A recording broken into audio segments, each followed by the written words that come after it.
Il y a 59 ans, presque 60 ans, cela fera 60 ans cette année que j'ai repris ce livre. Et presque dès le début, ça a craqué, ça a attiré mon attention. Et s'il y a une mère ou un père qui a un adolescent ou un jeune d'une vingtaine d'années et que vous pensez qu'il ne se réveillera jamais, continuez à croire en lui. Parce que ma mère a continué à croire en moi et je lui ai donné toutes sortes de raisons de penser que je n'allais jamais m'en sortir. Mais quand j'ai reçu ce livre, ce n'était pas seulement le livre, c'était Ray Stanford. Ray, il a indiqué et il a démontré qu'il avait une confiance en moi qui était bien au-delà de la confiance que j'avais en moi-même. Et alors que je me suis plongé dans ce livre et que j'ai étudié l'idée qu'il contient, l'idée est qu'il y a un très grand vous enfermé à l'intérieur. Votre ADN spirituel est parfait. Il y a la perfection en vous et vous êtes véritablement la forme de création la plus élevée de Dieu. Et peu m'importe à quel point vous avez fait des erreurs dans le passé, vous pouvez changer tout cela. Maintenant, je vais parler aujourd'hui des lois. Et je veux vous suggérer d'étudier les lois de l'univers, puis de décider que vous allez vivre en harmonie avec ces lois. Maintenant, je ne vais pas passer en revue toutes les lois. Je vais aborder chacun d'eux pour vous faire savoir, vous savez, quelles sont les lois. Il y a une loi sur laquelle je vais me concentrer. Et, cela a beaucoup à voir avec ce qui se passe dans le monde aujourd'hui. Et j'espère que cela vous aidera à voir les choses sous un angle totalement différent. C'est une question de réflexion. Il faut vraiment commencer à réfléchir. Je me souviens avoir travaillé avec votre vieux Gilles. Vous m'avez peut-être déjà entendu le citer. Je l'ai si souvent cité. Et il a dit, vous savez, si la plupart des gens disaient ce qu'ils pensent, ils resteraient sans voix. Maintenant, quand vous entendez cela, dites simplement, eh bien, tout le monde pense. Vous savez, la vérité de Dieu est que presque personne ne le fait. Je veux que tu réfléchisses à ça. Pensez vraiment. Ne prenez pas cela comme une ligne astucieuse. Le docteur Ken McFarlane a déclaré que 2% des gens pensent, 3% pensent qu'ils pensent. Et il a ajouté que 95% préféreraient mourir plutôt que de penser. Henry Ford a dit que réfléchir était le travail le plus dur qui soit. C'est probablement la raison pour laquelle si peu de gens s'y engagent. La plupart des gens ne réfléchissent pas. Maintenant, si vous doutez de moi, arrêtez-vous et pensez à certaines des personnes que vous connaissez. Feraient-ils ce qu'ils font s'ils réfléchissaient? Je ne pense pas. Écoutez la plupart des conversations en cours. Diraient-ils ce qu'ils disaient s'ils réfléchissaient? S'ils avaient ne serait-ce qu'une compréhension basique du fonctionnement de l'esprit, je suis sûr qu'ils ne diraient ou ne feraient jamais ce qu'ils font. Maintenant, je veux suggérer que nous apprenions à contrôler le flux de cette énergie de pensée et à la laisser circuler librement vers et à travers nous, améliorant ainsi tous ceux avec quoi nous entrons en contact. Vous voyez, ce pouvoir qui circule à travers nous, c'est un pouvoir infini et il n'a aucune direction. C'est tout simplement le cas. On nous a donné les facultés mentales qui lui donnent une direction. Maintenant, j'espère qu'en parcourant cela, vous comprendrez cela un peu mieux. Mais nous voulons apprendre à contrôler le flux d'énergie qui arrive et traverse nous.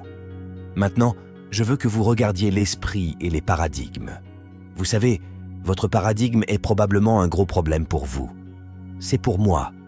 Le paradigme est ce programme dans notre esprit subjectif qui contrôle littéralement notre comportement et nous devons lui en retirer le contrôle. Vous voyez quelqu'un d'autre a créé ce paradigme. Nous n'y sommes pas parvenus. Quelqu'un d'autre a écrit le code du paragraphe qui contrôle notre vie. Dans certains cas, il s'agissait de générations précédentes remontant jusqu'à vos arrière-grands-parents. Maintenant, quand vous regardez comment nous vivons aujourd'hui et que vous vous arrêtez et réfléchissez, je me souviens de mes arrière-grand-mères et grands-pères, grand-père et grand-mère Graham. C'étaient de chères vieilles âmes. Quand j'étais petit, j'allais les voir. J'avais tous mes grands-pères et toutes mes grands-mères qui étaient tous vivants à la fois. Eh bien, j'étais là. Et vous savez, quand je pense à certaines des choses qu'ils feraient, ils seraient choqués. Ils penseraient qu'ils ont heurté une autre planète s'ils étaient en vie aujourd'hui. Eh bien, une grande partie de leurs pensées sont programmées directement dans notre esprit. Alors regardez votre esprit et regardez les paradigmes. Aujourd'hui, personne ne sait à quoi ressemble l'esprit. Il n'y a personne de vivant. Personne n'a jamais vu l'esprit. Tout. Ce que nous voyons, ce sont des expressions de l'esprit, la manifestation de l'esprit. Vous voyez, l'esprit est mouvement. Le corps est une manifestation de ce mouvement. C'est une chose. Mais à une certaine époque, ce n'était que l'énergie de la pensée. À une époque, ce livre n'était rien d'autre que de l'énergie de la pensée et il a été transféré dans un livre. Le studio dans lequel je me trouve à un moment donné, c'était juste de l'énergie de pensée, mais maintenant c'est un studio. Eh bien, j'ai commencé à étudier l'esprit quand je suis arrivé sur cette colline qui parlait de l'esprit ici, qui parlait de l'esprit subconscient. Et j'ai lu toutes sortes de livres à ce sujet. Mais c'était comme si j'avais des idées partout, et je ne pouvais pas vraiment les comprendre. Je ne l'ai jamais vraiment, je ne l'ai jamais compris jusqu'à ce que je tombe sur le dessin que je vais vous montrer ici. Truman Fleet, en 1934, l'année de ma naissance. Je sais que tu es un peu difficile à croire, mais je serais encore en vie si j'étais né en 1934. Mais c'est l'année de ma naissance. Et le docteur Truman Fleet était très impliqué dans les arts de la guérison et dans la santé holistique. Il a vraiment compris le côté spirituel de notre personnalité et comment cela devient un côté physique et tout ça. Et il a dit que l'esprit n'est pas une chose, l'esprit est une activité et que personne n'a jamais vu l'esprit. Alors il a dit, l'un des grands problèmes que nous avons, c'est que nous traitons les symptômes comme si c'était la cause du problème. Et nous faisons cela dans presque tout dans notre vie, parce que nous ne voyons pas vraiment ce qui se passe à l'intérieur. Alors il a dit, je vais faire un dessin de l'esprit. Et c'est le tableau qu'il a dessiné. Puis il prit le grand cercle et le divisa en 2 parties. Il a dit, cela représentera l'esprit, et le petit cercle représentera le corps. Maintenant, vous m'avez probablement déjà entendu vivre cela auparavant, mais je l'ai vécu 1 million de fois. Vous ne pouvez pas vivre cela trop souvent.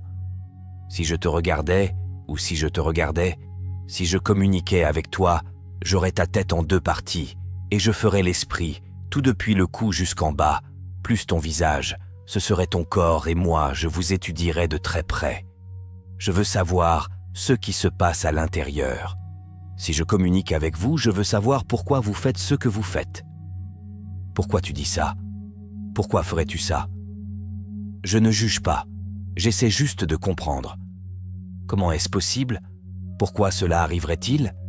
Et vous utilisez ce dessin pour vous aider. Maintenant, dit-il, il y a l'esprit conscient, le subconscient et le corps. Maintenant, sans aucun doute, j'ai dit, vous savez, cela fait presque 60 ans. C'est l'idée la plus précieuse de tout ce temps. Ouais. Vous savez, a déclaré Alfred Adler, je suis reconnaissant de l'idée qui m'a utilisé. Eh bien, je suis reconnaissant envers cette idée. Je peux vous l'assurer, je vous en suis reconnaissant. Voyons maintenant comment cela fonctionne. Et c'est très important pour ça, ce n'est que la base. Je suis juste. Cela nous aide simplement à comprendre ce que je veux partager avec vous aujourd'hui. L'esprit conscient, le subconscient et le corps. Maintenant, l'esprit conscient est votre esprit pensant. C'est la partie de vous qui pense qu'il y a là-dedans une faculté capable de penser. D'accord. Et nous devons apprendre à utiliser cette faculté. Et la plupart d'entre nous ne le font pas. On ne nous l'apprend pas. On ne nous enseigne pas les facultés de l'esprit. Vous voyez, c'est l'esprit instruit. L'esprit instruit c'est ce que l'école nous charge vraiment. Vous voyez? Je dois aussi réparer cette diapositive. Et c'est là que réside l'intellect. Et puis, le subconscient est l'esprit émotionnel. Peut-être que vous devrez le ramener là où il était. Si vous pouviez le faire maintenant, parce que je me méfie un peu de ce qui va se passer avec toutes les polices à l'avenir. Et c'est ce qui met en valeur les polices. Ils vont avec le toboggan. En tout cas, d'accord, si vous pouvez revenir sur ce sujet. Eh bien, ça ne le fait pas. Mais en tout cas, l'esprit subconscient est l'esprit émotionnel. Et l'esprit conscient donne la direction. Désormais, le subconscient n'a plus la capacité de rejeter les informations. Il n'a aucune capacité de rejet. Il doit accepter tout ce que vous lui donnez. Il ne peut pas rejeter. Maintenant, c'est une partie importante. Le subconscient ne peut pas faire la différence entre ce qui est réel et ce qui est imaginé. Il ne peut pas différencier. Scott, je pense que nous allons devoir prendre le temps et, public, je vais vous demander de nous supporter. C'était exactement la même chose lorsque nous avons commencé, avant de l'agrandir. Et je pense que, pendant que vous l'avez pris, si vous ramenez cette diapositive là où elle se trouvait, vous constaterez que les polices se mettent toutes en place. Presque certains. Eh bien, je suppose que ce ne sera pas le cas. C'est comme ça que c'est là. C'est bon. Laisse tomber alors. D'accord. Maintenant, allons-y un instant. Voilà. Nous sommes là. Nous sommes inondés aujourd'hui. Maintenant, nous en avons parlé. Nous avons la capacité de choisir. Nous pouvons choisir. Nous pouvons penser tout ce que nous voulons. Nous sommes inondés aujourd'hui. Grâce aux réseaux sociaux, à d'autres personnes, à Netflix et aux podcasts, nous sommes inondés d'informations. Maintenant, nous avons la capacité de penser. Lorsque cette information entre dans notre conscience, nous devrions nous demander « Est-ce que je veux vraiment passer beaucoup de temps à y réfléchir ?» C'est une information terrible. Nous avons toutes les statistiques sur le nombre de personnes qui meurent à Sioux Falls, Idaho. Maintenant, dois-je m'en soucier? Écoute, dois-je l'ignorer? Je ne devrais pas l'ignorer, mais je ne devrais pas m'y attarder. S'il se passe quelque chose à l'extérieur que je ne peux pas contrôler, c'est très destructeur et très négatif. Je ne devrais pas me concentrer là-dessus. Cela ne veut pas dire que je l'ignore, mais je ne vais tout simplement pas m'y concentrer. Et lorsque cette information nous parvient, et elle nous parvient constamment, vous allumez certaines chaînes d'informations, et c'est tout ce que vous allez entendre. Eh bien, c'est tout ce que vous entendez 24 heures sur 24 heures. Je pense que ce que nous devrions faire, c'est dire « sortir d'ici et chasser cela de notre esprit ». Mais nous ne le faisons pas. C'est ce que nous faisons. Nous laissons notre esprit ouvert et tout cela entre directement dans notre esprit émotionnel. Et notre esprit subjectif prend cela en compte et cela affecte chaque cellule de notre être. Pourquoi ferions-nous cela? Nous le faisons parce que nous sommes programmés pour le faire. Nous sommes littéralement programmés pour le faire. C'est notre paradigme. Comment est-ce arrivé? Eh bien, fermez ceci un instant. Regardez par ici. Vous voilà en tant que bébé. Tout ce qui se passe autour de vous va directement dans votre subconscient, quoi qu'il se passe. Et c'est ainsi que se forment les paradigmes. Voyez-vous, le paradigme est une multitude d'habitudes ancrées dans notre subconscient. Et vous savez, j'ai le sentiment de comprendre intuitivement. Beaucoup de gens disent « Vous ne pouvez tout simplement pas ignorer Bob. Que se passe-t-il dans le monde ?» Non, vous ne pouvez pas, et je ne l'ignore pas. Mais ce que je dis, c'est que, vous savez, tous les grands dirigeants de l'histoire ont dit que nous devenions ce à quoi nous pensons. Lorsque vous êtes émotionnellement impliqué dans une information comme celle-là et que vous restez émotionnellement impliqué, cela vous cause des problèmes physiques. Premièrement, cela vous cause des problèmes mentaux, et ces problèmes mentaux se manifestent dans le corps physique. Eh bien, nous avons été programmés pour laisser le monde extérieur nous contrôler. Tous les grands dirigeants tout au long de l'histoire, tous les chefs religieux, ils nous ont tous dit que nous devrions être contrôlés de l'intérieur, mais nous ne le faisons pas. Nous laissons l'extérieur nous contrôler. Et c'est plutôt triste. Et c'est ça le paradigme. C'est une multitude d'habitudes. Une multitude d'habitudes, vous savez, sont programmées dans notre subconscient et contrôlent notre comportement habituel. Presque tous nos comportements sont habituels, donc c'est un peu triste, mais c'est comme ça. Maintenant, réfléchissons un instant.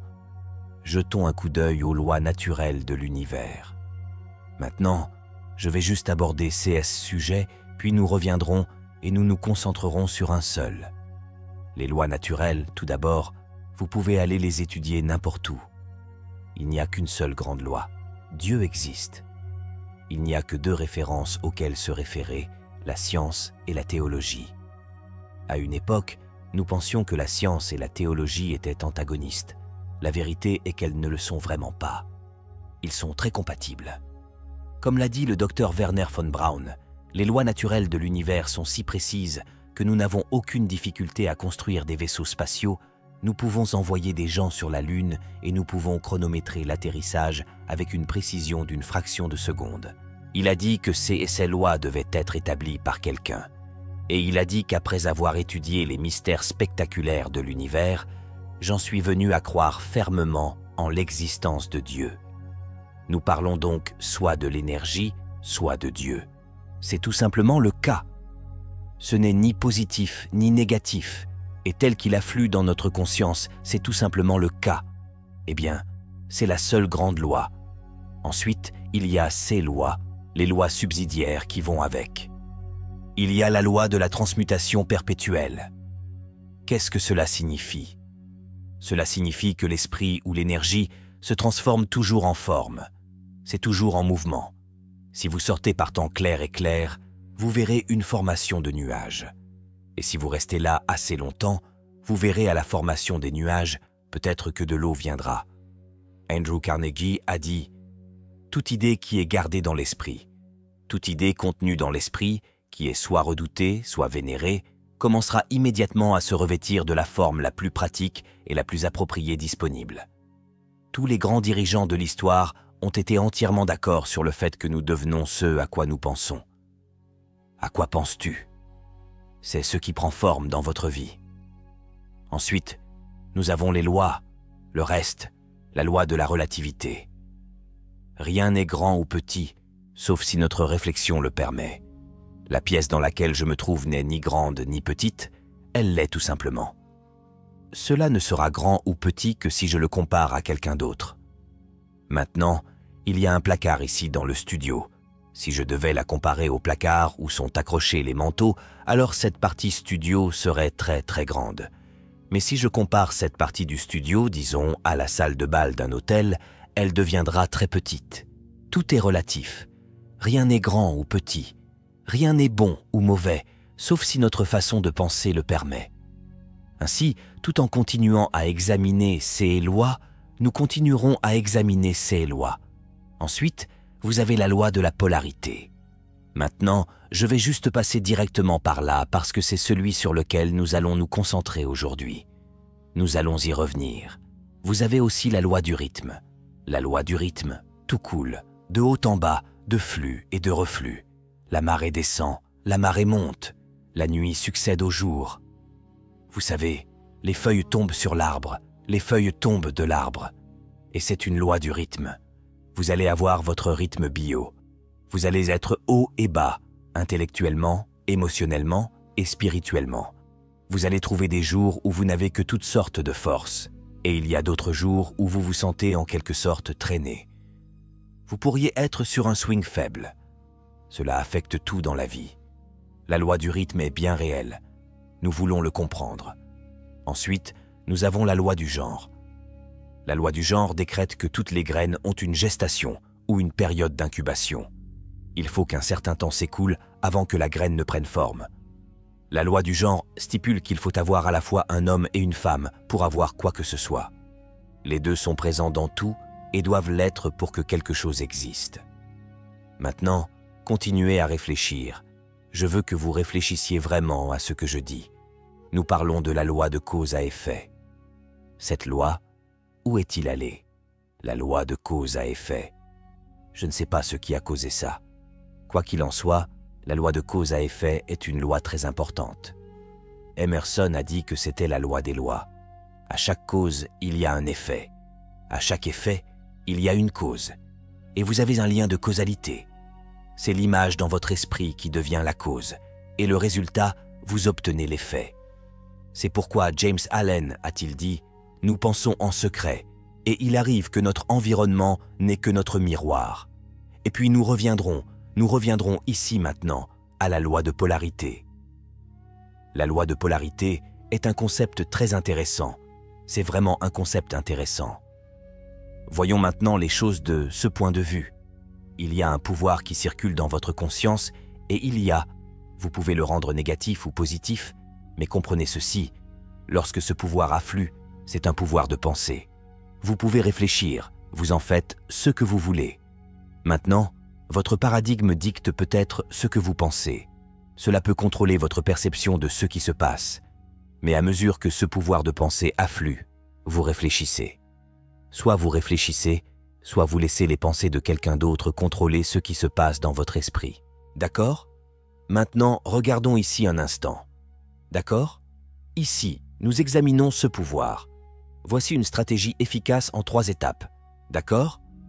Vous savez, pour garder le contrôle de votre vie, quoi qu'il arrive. Maintenant, si vous voyez en bas, ce sont des caractères assez petits. Vous ne pourrez peut-être pas le voir. Ceci, nous rendons crédit au Dr. Bernard Beckwith. Le Dr. Bernard Beckwith est un très bon ami à moi et c'est lui qui m'a donné ceci. Je l'ai utilisé si souvent. Il s'agit d'un processus en 3 étapes pour garder le contrôle, peu importe ce qui se passe dans votre vie. Maintenant, il se passe beaucoup de choses dans votre vie et dans la mienne en ce moment. Nous laisserons donc cette ligne représenter toute situation qui pourrait arriver dans votre vie. La ligne représente toute situation qui pourrait survenir dans votre vie. Désormais, la loi de polarité stipule que tout est à la fois mauvais et bon. En vérité, ce n'est ni l'un ni l'autre, c'est tout simplement le Kea. Alors continuons à réfléchir. Maintenant, je veux que vous pensiez que le signe positif est le symbole du bien. Le signe négatif est un symbole du mal. Nous avons donc devant nous à la fois le mauvais et le bon. Maintenant, tout ce qui s'est passé va tomber dans une catégorie ou dans l'autre. La vérité est que tout est comme ça. Rien n'est bon ou mauvais, sauf si notre pensée le permet. Maintenant, reste avec moi. Si quelque chose ne va qu'un peu mal, lorsque nous nous dirigeons mentalement vers l'autre côté, ce n'est qu'un peu bien. Vous voyez, si c'est juste un petit problème, il sera assez facile à résoudre et les opportunités seront faibles. Si vous avez un gros problème, alors l'opportunité sera tout aussi grande. Vous voyez, les gens d'affaires vraiment avisés sont toujours à la recherche de gros problèmes à résoudre, car le gros problème nous donne une grande opportunité. C'est tout le contraire de la même chose. Il le faut. Maintenant, reste avec moi ici un moment. Lorsque quelque chose arrive, voici le processus en 3 étapes. C'est ce que c'est, sauf ça. Soit cela va vous contrôler, soit vous allez le contrôler. Maintenant, je suis enfermé ici depuis, je ne sais pas, la mi-mars. Je ne suis pas monté dans la voiture. Je ne suis allé nulle part. Je suis en quarantaine. Aujourd'hui, j'ai beaucoup de chance car mon studio se trouve ici, dans ma propre propriété. Voilà, je peux juste me promener ici et je le fais tous les matins vers 5h30. Alors je regarde ce qui se passe, c'est ce que c'est sauf ça. Soit vous allez le contrôler, soit il va vous contrôler. Scott. Maintenant, jetons un coup d'œil au numéro 2.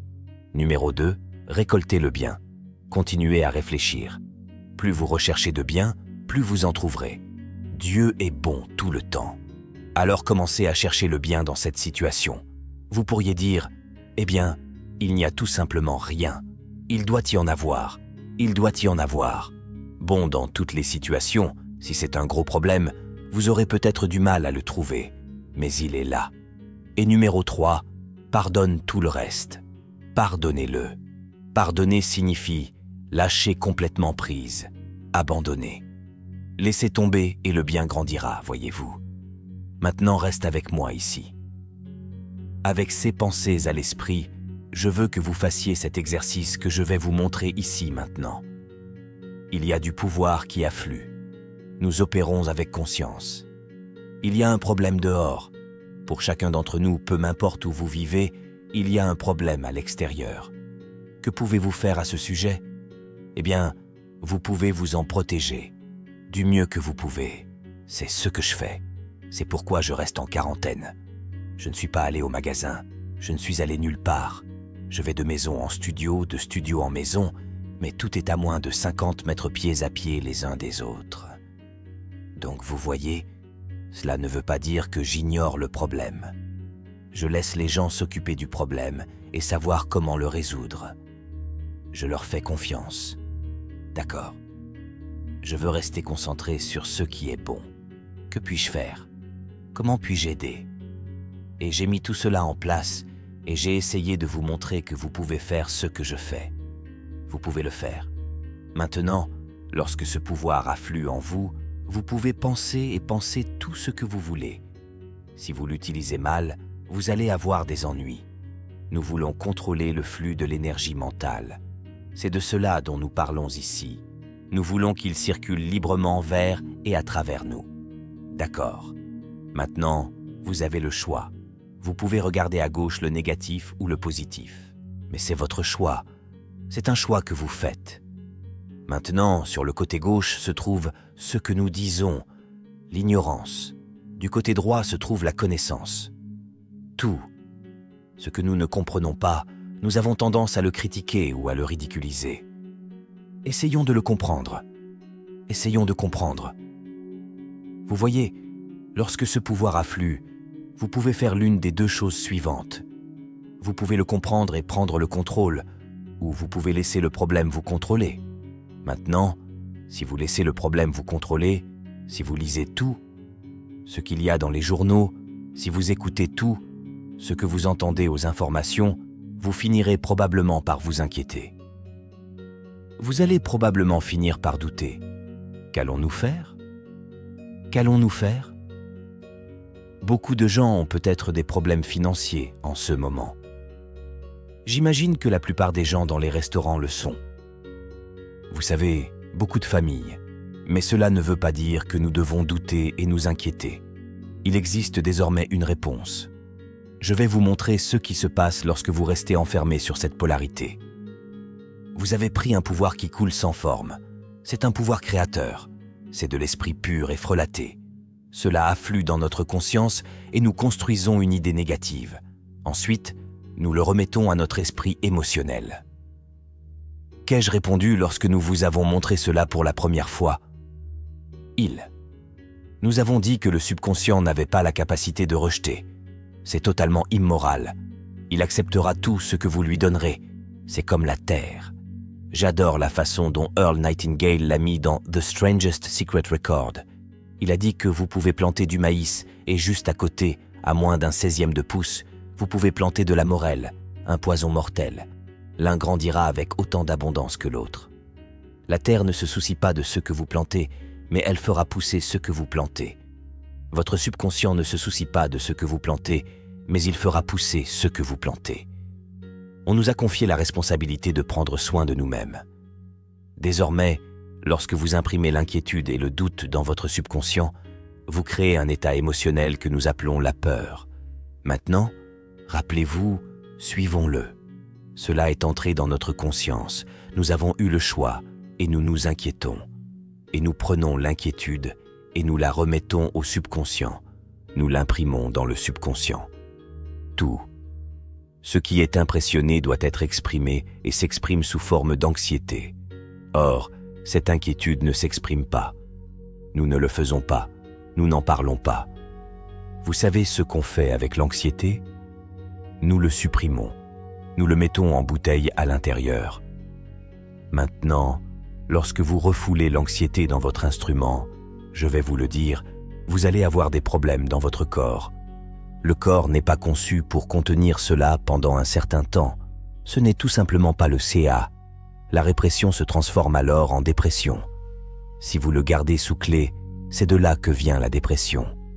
La dépression provoque une chose physique appelée 10. C'est un corps qui n'est pas à l'aise. Et la maladie, bien sûr, provoque la désintégration. Maintenant, pourquoi une personne ferait-elle cela? Nous irons ici directement au début du problème. C'est de l'ignorance. Il ne s'agit pas de comprendre l'esprit, ce n'est pas se comprendre. Depuis 1968, j'enseigne cela chaque jour. Chaque jour, j'essaie de l'enseigner.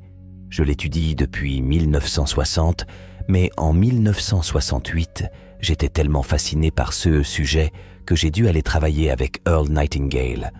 Je devais juste aller travailler avec cet homme. J'étudiais son matériel depuis si longtemps et lui et Lloyd Conant m'ont vraiment enfermé. J'écoutais Earl aujourd'hui. Il parlait du moment où les affaires vous envahissent. Vous avez du mal si vous êtes dans le secteur jusqu'à ce que le secteur vous envahisse. Alors il n'y a pas de lutte. Cette entreprise est en moi. C'est tout, ça me passe tout le temps en tête. J'y travaille depuis des années. La foi basée sur la compréhension est la clé de la liberté basée sur la compréhension.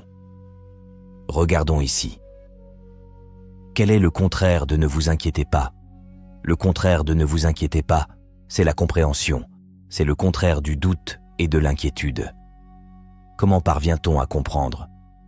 Il n'y a qu'une seule façon. Et cela se produit en ce moment. Nous étudions en ce moment. L'étude est le seul moyen de développer la compréhension. Salomon était un roi très brillant. Il a dit « Dans tout ce que vous obtenez, obtenez la compréhension ». Comprenons ce qui se passe. Comprenons ce qui nous arrive lorsque nous nous concentrons sur quelque chose d'aussi négatif que ce qui se passe dans le monde aujourd'hui. Cela ne veut pas dire que nous l'ignorons. Cela ne veut pas dire que nous disons qu'il n'y en a pas. C'est idiot. C'est là. Mais nous savons que si nous ne pouvons pas le changer, que pouvons-nous changer? Nous ne pouvons changer que nous-mêmes. En fait, vous êtes le seul con de l'univers que vous pouvez changer. Nous devons donc prendre soin de nous. La compréhension mène à la foi, qui est à l'opposé de la peur.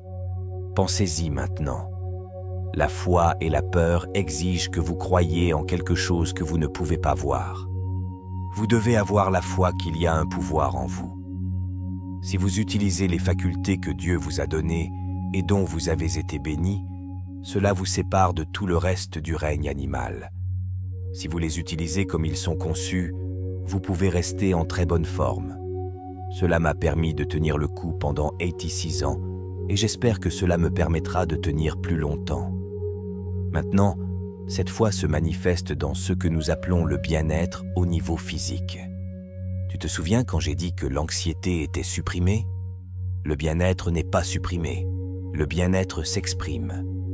Et comme vous l'exprimez, et c'est bien, que se passe-t-il? Cela accélère, cela grandit. Pourquoi?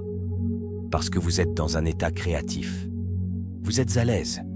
Nous disons, laissez-le circuler librement vers et à travers vous, parce que vous êtes à l'aise. Et puis vous créez. Nous voulons créer un plus grand bien dans notre vie. C'est vraiment ce que nous voulons faire. Maintenant, nous avons le choix. Nous pouvons y aller. Par là où nous pouvons suivre ce chemin. C'est notre choix. Maintenant, certaines personnes ne le savent pas. Ils ne savent pas qu'ils ont le choix. Ils croient honnêtement que le monde leur a fait une mauvaise affaire. Certains d'entre eux accusent Dieu. Souvenez-vous de l'auteur qui disait « Dieu nourrit tous les oiseaux, mais il ne mettra pas de nourriture dans leur nid. » On vous a donné des facultés mentales. Si vous développez ces facultés mentales et commencez à comprendre votre relation avec votre Dieu, vous découvrirez que vous pourriez vivre une très bonne vie. Vous n'avez pas besoin d'y rester. Vous pouvez passer de ce côté. Maintenant, je ne dis pas que je sais tout ce qu'il y a à savoir à ce sujet. Certainement pas. J'en sais un peu. J'en sais beaucoup, mais je ne sais pas tout. Nous devons étudier. Nous devons continuer notre étude. Nous devons comprendre le paradigme, le rôle des paradigmes qui jouent dans notre vie. Il s'agit d'un programme mental qui contrôle presque exclusivement notre comportement habituel et la quasi-totalité de notre comportement est habituel. Alors réfléchissez, réfléchissez vraiment. Regardons maintenant cela. Voici ce pouvoir. Il y a des informations. Cela nous arrive partout où vous regardez et nous avons la capacité de penser. Disons que je ne veux pas en discuter. Je ne veux pas m'asseoir et m'attarder là-dessus. Je ne vais pas l'ignorer, mais je ne veux pas simplement rester assis et lire à ce sujet. Je préfère lire quelque chose de bien. Je ne veux pas faire ça. Mon paradigme me pousserait à faire cela. Je ne veux pas le faire. Je comprends que j'ai été programmé quand j'étais enfant. C'est ainsi que le paradigme s'est formé. J'étais littéralement programmé pour laisser le monde extérieur me contrôler. Faites confiance à ce que je vois, entends, sens, goûte, touche. Mais ce n'est pas ainsi qu'il faut vivre. Nous avons ces facultés supérieures et nous devons les développer. Mais ici, nous, la plupart des gens d'aujourd'hui, faisons à peu près la même chose que lorsqu'ils étaient enfants. C'est comme ça qu'ils sont nés. Voilà maintenant le dossier. Je vous recommanderais d'aller en ligne. Allez en ligne, récupérez l'enregistrement The Strangest Secret. Sans aucun doute, c'est l'une des 40 minutes de philosophie la plus phénoménale que vous ayez jamais entendue. C'est ce qu'il m'a appris, dit-il. Ne parle pas de ta santé à moins d'en parler à un médecin. Le secret le plus étrange, c'est Ce dont la plupart des gens veulent vous parler, c'est de leur santé. Ne parlez pas à un médecin, santé, à moins que vous ne parliez à un médecin. C'est un enregistrement phénoménal.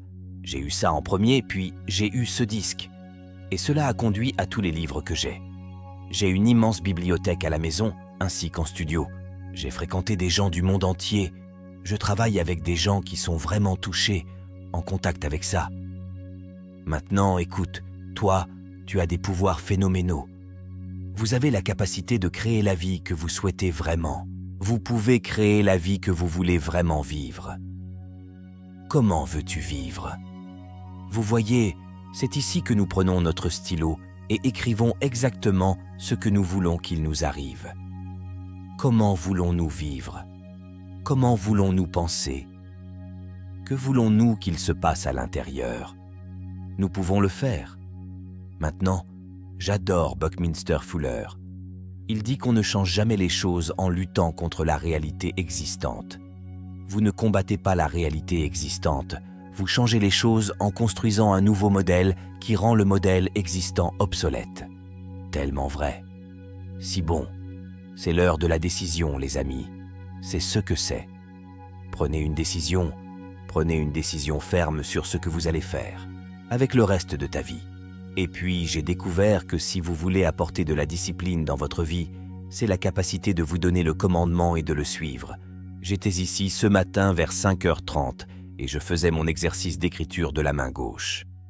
Ensuite, je me lance dans les études et j'étudie des trucs ruraux. Si vous vous disciplinez pour étudier, vous serez en assez bonne forme. Nous ne sommes limités que par la faiblesse de l'attention et la pauvreté de l'imagination. C'est la seule limite que nous avons. Faiblesse d'attention. Accordez votre attention à quelque chose qui va. Je tiens à vous remercier pour votre attention. Tout d'abord, décidez-vous dès maintenant. Tu ne diras plus jamais « J'ai du mal à me concentrer ».